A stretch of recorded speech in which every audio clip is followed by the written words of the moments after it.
नमस्कार सभी प्रबुद्ध दर्शकों का मैं डॉक्टर कैलाश चंद्र शर्मा त्रिवेणी कला संगम के इस YouTube चैनल में हार्दिक अभिनंदन करता हूं।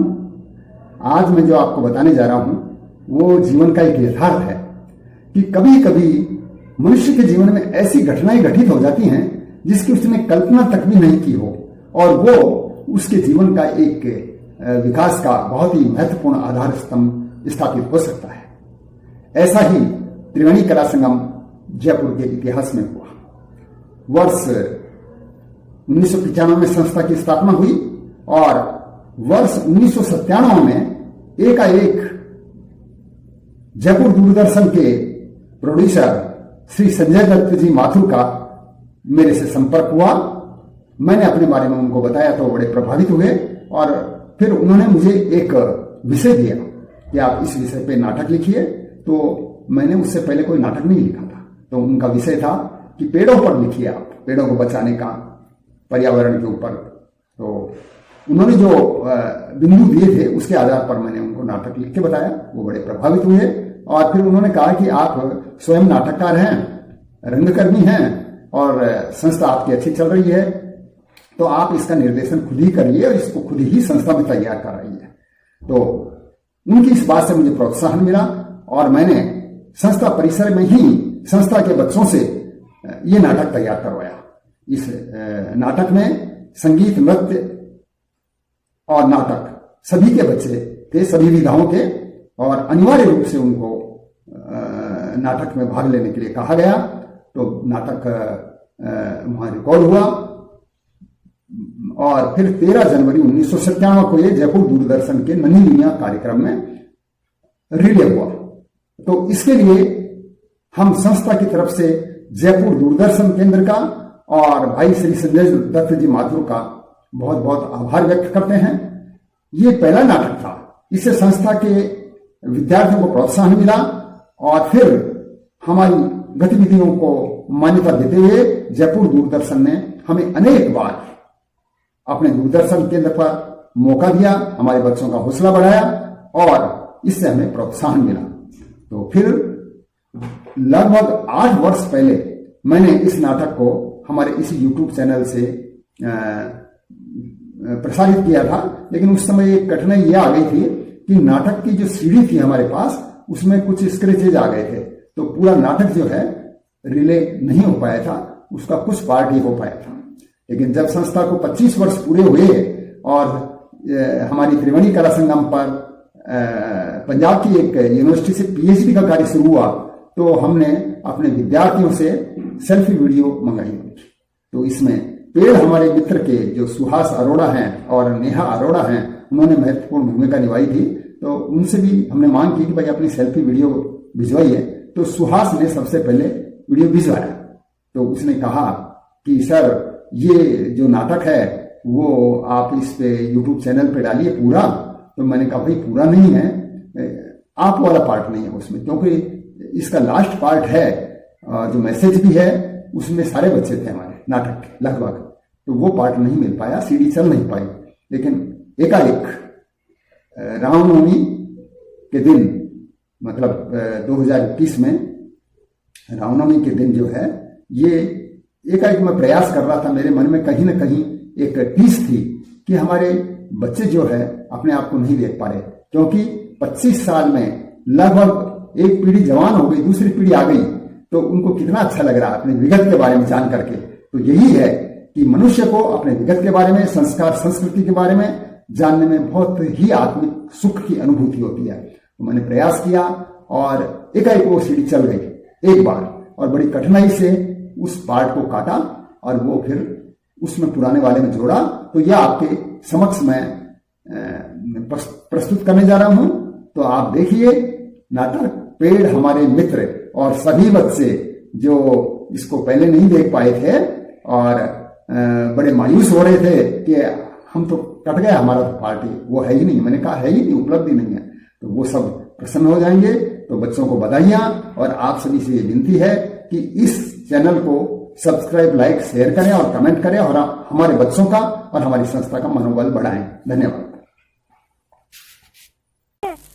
भाई मैं तो खूब पतंग उड़ाता हूँ, आप भी उड़ाते होंगे। अब पूछा जाए कि पतंग उड़ती कैसे है, तो आप कहेंगे कि भाई हवा से ही उड़ती है। और हमें हवा कहाँ से मिलती है? तो जाहिर है कि हवा पेड़ों से ही मिलती है। भाई पेड़ तो हमारे सच्चे मित्र होते हैं। पेड़ों से हमें क्या क्या नहीं मिलता, फल, फूल, लकड़ी आदि आदि। और पेड़ों से तो हमें ताजी हवा भी मिलती है। जब पेड़ों के बारे में बात की जा रही है तो क्यों ना एक लघु नाटिका देखी जाए। तो चलो एक नाटिका देखते हैं, पेड़ हमारे मित्र।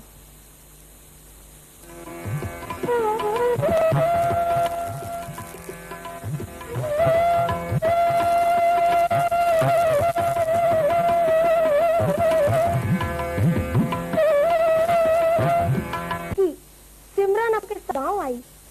जब भीखू चिड़ियों को उड़ाने के लिए पत्थर फेंक रहा था तो एक पत्थर जाकर सिमरन को लगता है और सिमरन भीखू के लगे उस पत्थर के कारण भीखू से खूब नाराज हो जाती है।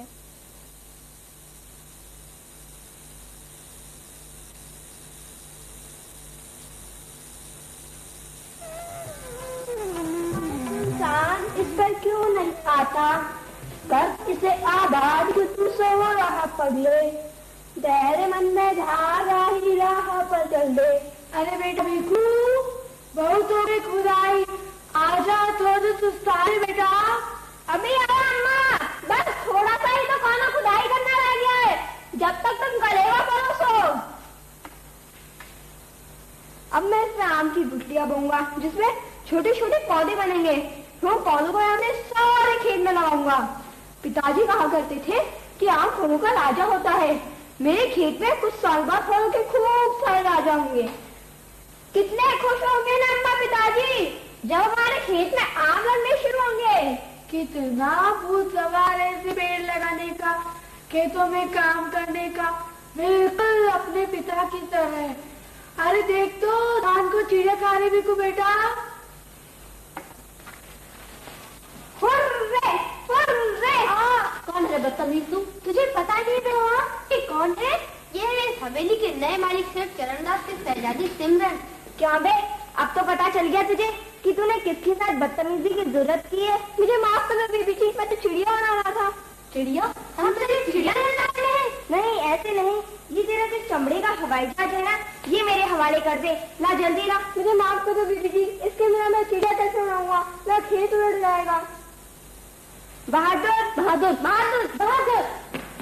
जी मालिक, जी मालिक। मैं तुझे मालिक दिखती हूँ? नहीं। जा, और इसका ये चमड़े का हवाई जहाज है ना, इसे जबरदस्ती छीन ले। अरे अब जा भी। जी मेरा होकर मुझे दे दो, वरना चिड़िया मेरे खेत खा जाएंगी, मेरा खेत उड़ जाएगा। मुझ गरीब पर दया करो। अभी गंवार छोकरे, तूने इस खेत में जो फालतू पेड़ और घास फूस लगा रखी है ना, उनका महत्व क्या है? मैं तो इस हवेली का स्वरूप भी बदल दूंगी और ये सब फालतू के पेड़ पौधे है ना, इन सबको कटवा दूंगी और इनकी जगह एक स्विमिंग पूल बनवाऊंगी। वाह, कितना मजा आएगा स्विमिंग पूल में नहाने का। पर बीबी जी, मेरे पिताजी कहा करते थे कि पेड़ों को काटना पाप है, वो हमें शुद्ध हवा और खाने के लिए मीठे फल देते हैं। इसलिए बीबी जी, आप इन पेड़ों को मत काटना। मैं जब से पैदा हुआ हूँ तब से आपके हवेली वाले पेड़ों को दिखता रहा हूँ। मेरे पिताजी ने आपके बगीचे में पेड़ लगाए थे, इनमें मेरी और मेरी बूढ़ी माँ की आत्मा बसती है। अरे तुम दोनों की आत्मा हमारी हवेली के पेड़ों पर बसती है। तुम गंवार हो, इन्हीं बेकार के विचारों के कारण दरिद्रता में दम तोड़ दोगे। जब तुम मर जाओगे तो जरूर ही हमारी हवेली के पेड़ों पर भूत बनकर रहोगे। अब तो मुझे पेड़ कटवाने ही पड़ेंगे। चलो री, सुबह सुबह किन भूतों से पाला पड़ गया। बहादुर। अपनी बेवकूफी के कारण सिमरन गुस्से में आकर हवेली के सारे पेड़ पौधे कटवा देती है और वहां पर एक स्विमिंग पूल बनवा देती है।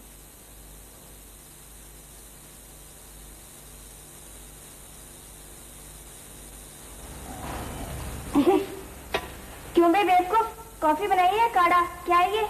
बीवी जी, शहर और ले आता हूँ। अबे शहर से तो पीछे छुड़ाकर यहाँ तक आया है और तू कह रहा है कि शहर और ले आता हूँ? बीवी जी, शहर नहीं, शहर ले आता हूँ। अरे सिम्मू, ये शक्कर की कह रहा है। हाँ, जा मेरे तोते, उड़कर जा और शक्कर नहीं, शहर ही ले आ। देखो तो कितना अच्छा दालान निकल आया। हवेली के कंपाउंड में एक भी पेड़ पौधा नहीं छुड़ा है। अरे वाह, क्या खूबसूरत फूल बनाए। अच्छा ही हुआ जो पेड़ पौधे कटवा दिए, नहीं तो फूल का पानी पेड़ों के पत्ते गिरने से खराब हो जाता। और सिम्बू, एक कोई जाहिल गाल लड़का था जो पेड़ों की तरफदारी कर रहा था। कितना ढीठ निकला वो गाल। उस दिन जब मैं पेड़ों को कटवा रही थी तो उस बुढ़िया को लेकर हवेली में घुस आया और मेरे पैरों से लिपट कर कहने लगा, बीबी जी इन पेड़ों पर दया करो, ये हमें फल देते हैं, ताजी हवा देते हैं और इनको देखने से आंखों की ज्योति बढ़ती है। अच्छा, फिर तुमने क्या किया? अरे करना क्या था री, उससे कहा, भैया अपना ज्ञान अपने पास संभाल कर रखो, अपनी और उस बुढ़िया की सेहत बनाने के काम में लेना। और फिर सिम्बू ने पीछे से धक्के मरवाकर उसे बाहर निकलवा दिया। बहुत अच्छा किया सिम्बू तूने, इन छोटे लोगों को मुंह लगाना अच्छा नहीं होता। अरे बहादुर। जी मालिन। जा तो। पर जाकर क्या करूं? पूरी बात सुना दे, जनरेटर चला दे। अरे अब कितनी सुविधा हो गई। पैसा कमाने के लिए भीखू अपने बागों के फलों को बेचा करता था। मैं जल्दी ठीक हो जाऊंगी। ये लो, ये अमरूद अम्मा खिला देना। अच्छा, कितना अच्छा लगा। अपन इसका भला करें। फल ले लो फल, मीठे मीठे फल, मीठे मीठे फल। तुम चलो अम्मा, मैं आती हूँ। अरे भीखू आया। बोलो क्या तुम? थोड़े सेब दे दो। कितने दूं? आधा किलो।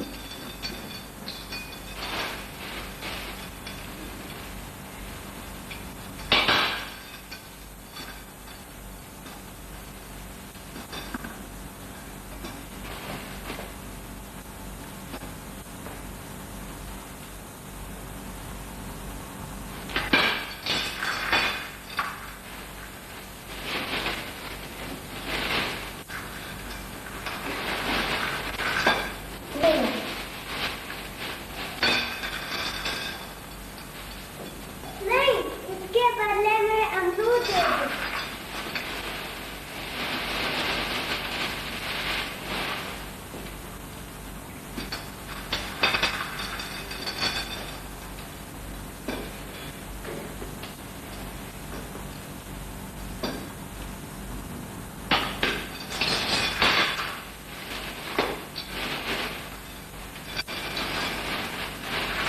ये लो।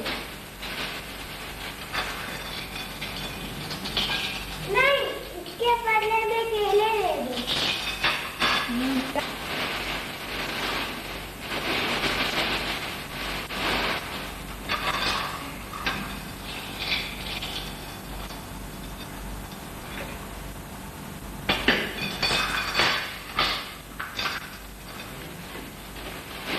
ये लो।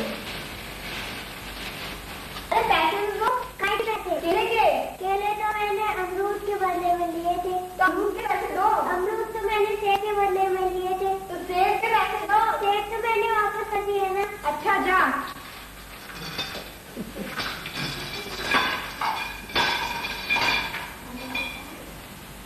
फल ले लो फल।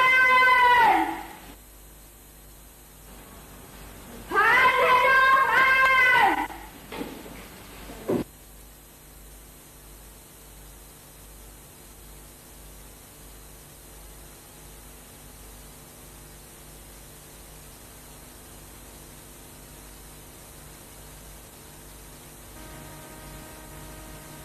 लाएगा या आकर? जाकर आऊंगा। केवल जाकर आएगा? अबे अकील के दुश्मन, फल लाने हैं वो नहीं लाएगा। दीदी जी आऊंगा आऊंगा, फल भी आऊंगा। अबे क्या आऊंगा लगा रखी है, जार बाजार से फल ले आ। फल ले आ! अरे तो भाई कहाँ लड़ता है, जाते इसे अंदर बुला ला। चलो।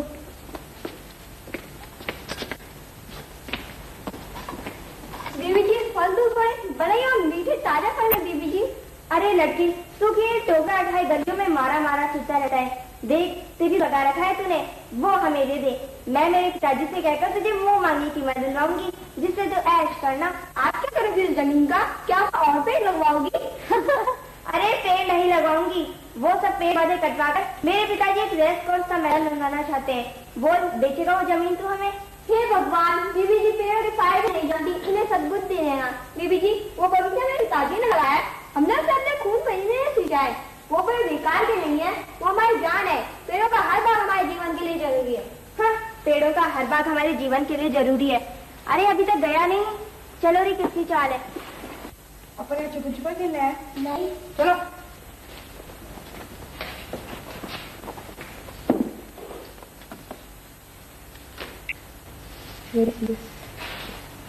थर्मामीटर लीजिए, थर्मामीटर लीजिए, थर्मामीटर। लीजिए।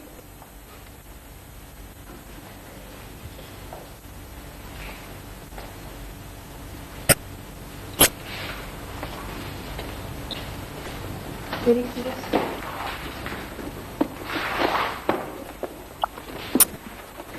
डॉक्टर साहब क्या है बेबी जी को ठीक तो हो जाएंगी ना? देखो बेटे, तुम्हारी बेबी जी को टीबी हो गई है। टीवी टीवी तुझे पेड़ों की ताजा हवा ने, बीको के द्वारा लाए गए ताजा फल व सब्जियों ने और बीको की माँ की दुआओं ने इतना जल्दी ठीक कर दिया है। मुझसे भूल हो गई दोस्तों, मैंने बीको की सीख नहीं मानी, उसे दुर्व्यवहार किया।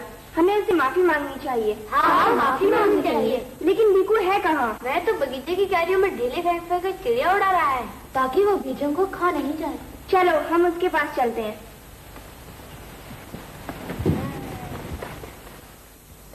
अब डॉक्टर सिमरन को देखकर कहता है कि वह पूरी तरह से ठीक हो गई है और फिर ठीक होकर सिमरन भीखू और उसके परिवार को धन्यवाद देने के लिए उसके बागीचे में जाती है। Hurray, hurray, hurray, hurray. Devi ji आप ठीक हो गई, लेकिन आप इतनी जल्दी ठीक कैसे हो गई?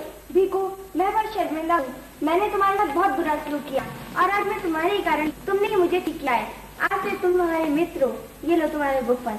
मैंने लो सुनो, मैंने नहीं ठीक किया है बेबी जी, मैंने आपको ठीक नहीं किया, आपको ठीक किया इन पेड़ों ने, यहाँ की ताजा हवा है और मेरी माँ की दुआओं ने। माँ जरा इधर आना।